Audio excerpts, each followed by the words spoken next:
జాతీయ ఓటర్ దినోత్సవాన్ని కర్నూలులో ఘనంగా నిర్వహించారు. కలెక్టర్ కార్యాలయంలోని సునయన సమావేశ మందిరంలో జాయింట్ కలెక్టర్ డాక్టర్ నవ్య అధ్యక్షతన యువ ఓటర్లకు ఓటుపై అవగాహన కల్పించారు. కార్యక్రమంలో కర్నూలు నగరపాలక సంస్థ కమిషనర్ రవీంద్రబాబు మాట్లాడుతూ 18 సంవత్సరాలు దాటిన వారందరికీ ఎలాంటి ఆంక్షలు లేకుండా ఓటరుగా నమోదు చేసుకునే అవకాశం ఉందన్నారు.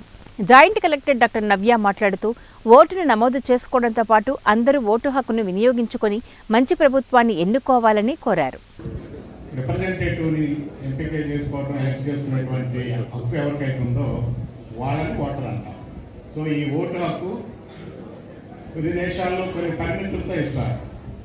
సో ఇంత ఆస్తి ఉన్నటువంటి వాళ్ళకి ఓటు హక్కు ఉండాలి, ఇంత చదువుకున్నటువంటి వాళ్ళకి ఓటు హక్కు ఉండాలి, అదేవిధంగా ఈ ప్రాంతంలో ఉన్న వాళ్ళకి ఏముంటుంది, ఇట్లాంటి కొన్ని పరిమితులు విధించబడి ఉన్నాయి. కానీ మన దేశంలో వీటన్నింటికి భిన్నంగా 18 సంవత్సరాలు నిండిన ప్రతి ఒక్క భారతీయులకి ఓటు హక్కు వచ్చింది.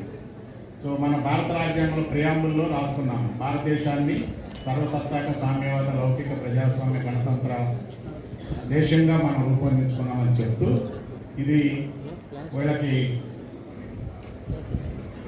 సమానత్వాన్ని కూడా గ్యారెంటీ ఇస్తుంది రాజ్యాంగం. సమానత్వం, ఈక్వాలిటీ ఆఫ్. శుభాకాంక్షలు. మన ఎలక్షన్ కమిషన్ ఆఫ్ ఇండియా మనం ఏర్పాటు చేసుకొని 1900 ఇంత పెద్ద ఓటర్లు ఉన్న దేశంలో మన వంతుగా మన బాధ్యత ఏంటి అంటే, ఇప్పటి వరకు దేశవ్యాప్తంగా చూసుకుంటే 65% వరకు ఓటింగ్ పర్సెంట్ ఉంది. అంటే ఇంకా మనం 100% రీచ్ అవ్వలేదు. మన రాష్ట్రం అయితే లాస్ట్ జనరల్ ఎలక్షన్స్లో 80% వరకు మనం జనరల్ ఎలక్షన్స్లో రీచ్ అయ్యాం.